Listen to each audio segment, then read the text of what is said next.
Link आता गाडी तुम्ही पाटील साहेब तिकडून गेला असाल ना, आता चालू झालाय तो, आता जाणार तुम्ही तिकडून, त्यामुळे तो चालू आहे. आणि म्हणून ज्यांनी ज्यांनी याच्यात काम केलं त्यांचं अभिनंदन केलं पाहिजे. या मिलिंद नार्वेकरला त्यांचंही अभिनंदन करतो मी. खरं बोलायची हिंमत दाखवली त्यांनी मिसिंग लिंकच्या बद्दल.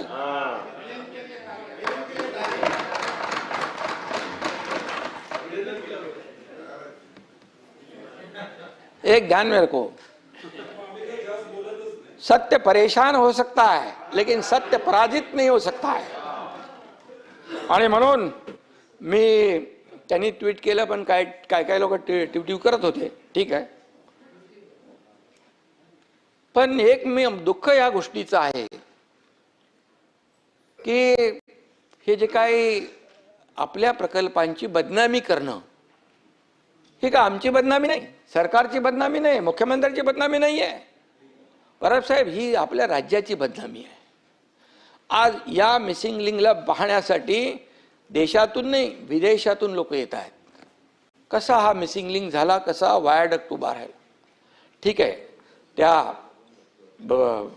पाणी आलं, फ्लो आला आणि त्याची कमान जी आहे ती बाहेर लावलेली आपण ते डेकोरेशन सारखं फसाड टाईप ते खाली आले.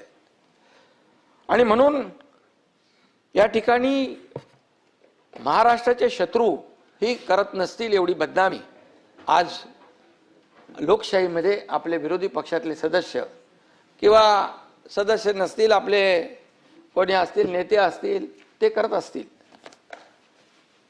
पण खऱ्या अर्थाने जे लोक महाराष्ट्राच्या प्रकल्पांची बदनामी करतायत त्यांना आपण काय म्हणणार? काही लोकांनी तर म्हणाले हे देशाचे शत्रू आहेत.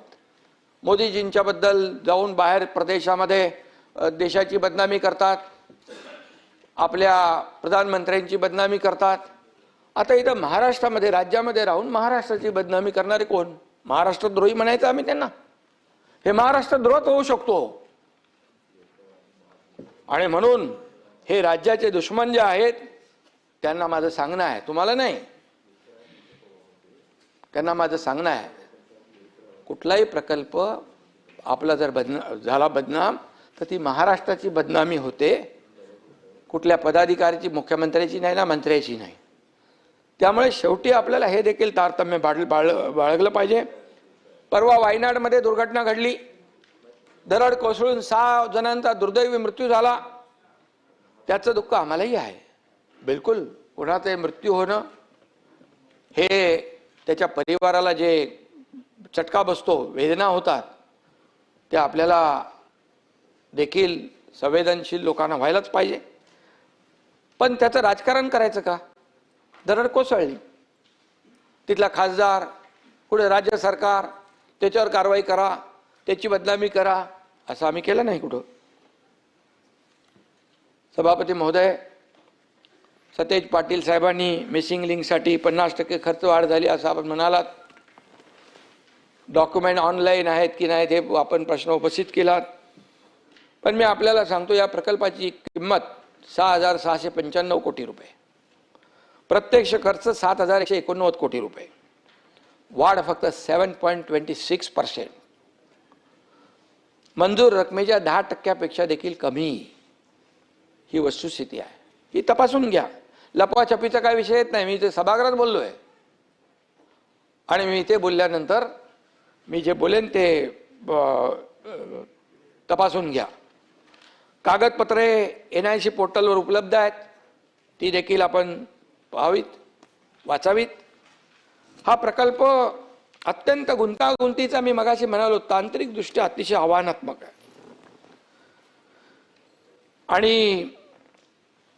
आणि म्हणूनच मिसिंग लिंकची खरी परिस्थिती आपण पाहिली तर मला वाटतं, थोडी माहिती घेतलीत तर आपल्याला याच्यातलं चॅलेंज काय, आव्हान काय हे आपल्याला कळेल.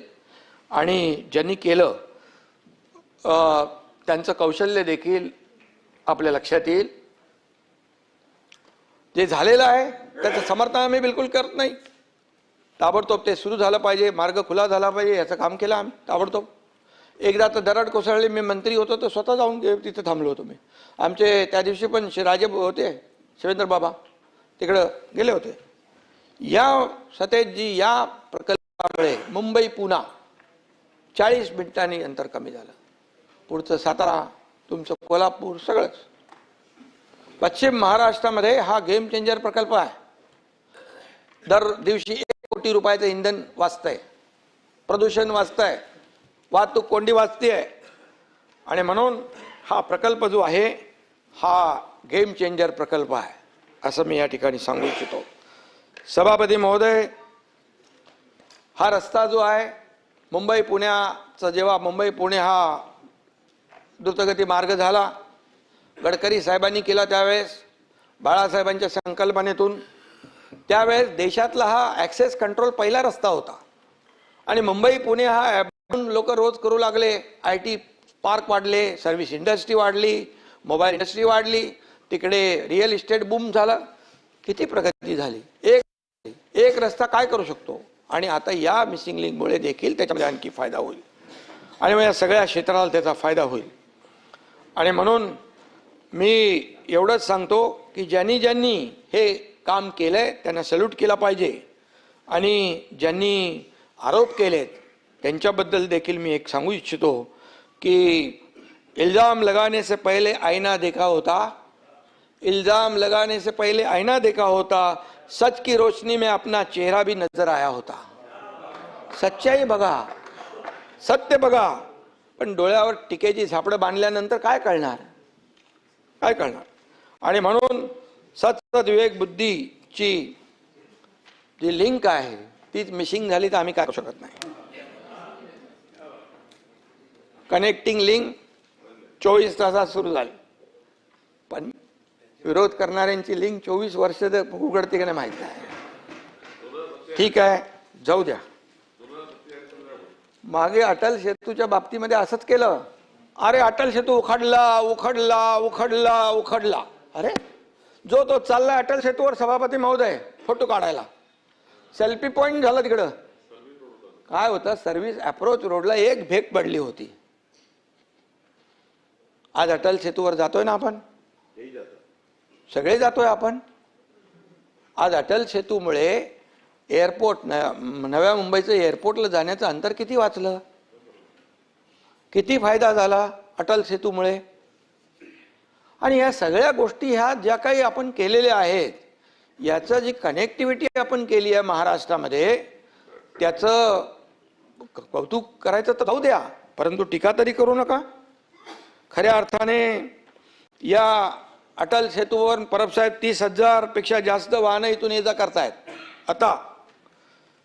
आणि अनेक देखील टीका झाल्या मॅन्युअलमधून. मगाशी मी चर्चा केली, मॅन्युअलमध्ये पडून मृत्यू झाला. 5 वर्षापूर्वी देखील डॉक्टर अमरापूरकरांचा असा दुर्दैवी मृत्यू झाला होता. एक डॉक्टर होते ते. या घटना सगळ्या दुःखदच आहेत, या वेदनादायीच आहेत. झाड पडून मृत्यू झाले पूर्वी, पण सगळा हिशोब आहे आमच्याकडे. पण या घटना टाळल्या कशा जातील याच्यावर आपण एकमताने विचार केला पाहिजे का. त्याचं राजकारण करता कामा नये. मला त्याच्यावर काय राजकारण करायचं नाहीये.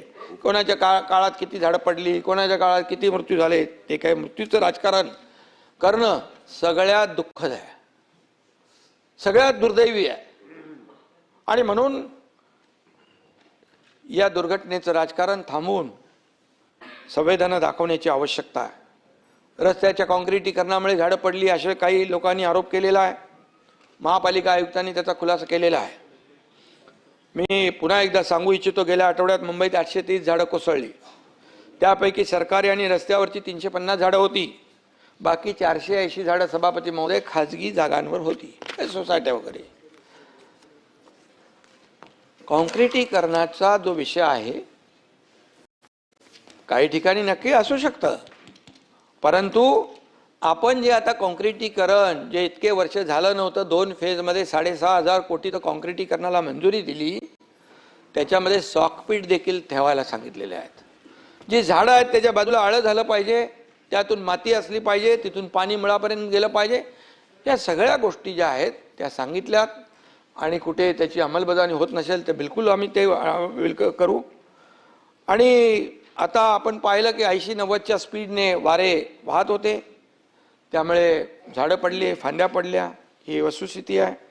20 वर्षात पावसाचं गणितच बिघडून गेलेलं आहे। ज्या पद्धतीने पाऊस वाढला आहे त्या पद्धतीने आपण तशी योजनाही करतोय। मुंबई महापालिकेमध्ये पुराच्या नियंत्रणासाठी जे काही योजना केलेल्या आहेत, महापालिकेचे 547 पंप कार्यरत आहेत। MMRDA, रेल्वे आणि इतर यंत्रणा धरून 990 पंपांची व्यवस्था आहे। 6 मोठी pumping station, 10 mini pumping station कार्यरत आहेत। पावसाळ्यापूर्वी छोटे मोठे नाले आणि मिठी नदी नाल्याची सफाई जी आहे ती काय ती झाली, त्याच्यावर काही आरोप झाले। नाले सफाईत AI तंत्रज्ञान देखील वापरण्याचं काम केलं। पूर्वी गाळ न काढताच काय काय व्हायचं ते देखील त्याचे साक्षीदार आपण आहोत। AI तपासणीमुळे 2025 मध्ये कंत्राटदारांना 12.5 कोटी, तो अंदाजे लिहून घ्या, आणि 2026 मध्ये 9 कोटी 25 लाखाचा दंड आकारण्यात आलेला आहे। आकडे व्हेरीफाय करा। पूर्वी कागदावर नाले सफाई व्हायची, तशी आता नाही होत। सर्वात महत्त्वाचं म्हणजे मुंबईच्या एकात्मिक पूर नियंत्रणासाठी स्वतंत्र प्रकल्प तयार करून केंद्र शासनाकडे तो पाठवला आहे। 13,000 कोटींच्या प्रकल्पाला केंद्र सरकारने तत्वतः मान्यता दिलेली आहे। यामुळे सभापती महोदय, शहरातील 370 हॉटस्पॉट दूर होतील। सर्वात महत्त्वाचं म्हणजे ज्या ठिकाणी पाणी साचतं तिथं 30 मिनिटात निचरा होईल अशी व्यवस्था या ठिकाणी उभी राहील। आणि मुंबई पाण्याखाली जाऊच नये अशा प्रकारची भावना तुमची आमची सगळ्यांची आहे। अशी व्यवस्था आपण या ठिकाणी पुढच्या ह्या सगळ्या प्रकल्पांमध्ये आहे। मी एकच सांगतो की एवढ्या मोठ्या पावसात देखील मेट्रो, कुठली मेट्रो बंद झाली नाही। मेट्रो तपासून घ्या। आणि गेल्या पावसामध्ये जे काही अनुभव आले ते दुरुस्त केले यावेळेस। आणि पावसामुळे होणारं नुकसान हे कमी करण्याचा, त्याचा जो काही प्रभाव आहे तो कमी करण्याचा प्रयत्न BMC, मुंबई महापालिका, राज्य सरकार नेहमीच करते आहे। पण आता यापूर्वी फक्त मलमपट्टी व्हायची, आता मलमपट्टी नाही, कायमस्वरूपी त्याच्यावर तोडगा झाला पाहिजे, कायमस्वरूपी त्याच्यावर काम झालं पाहिजे। सभापती महोदय, मुंबईतील रस्त्यांची एकूण लांबी 2050 किलोमीटर आहे। मेगा CC रोड प्रकल्पाअंतर्गत आतापर्यंत 575 किलोमीटर काम पूर्ण झालं आहे। आजच्या घडीला मुंबईतले कॉन्क्रीट रस्त्यांची एकूण लांबी 1775 किलोमीटर आहे।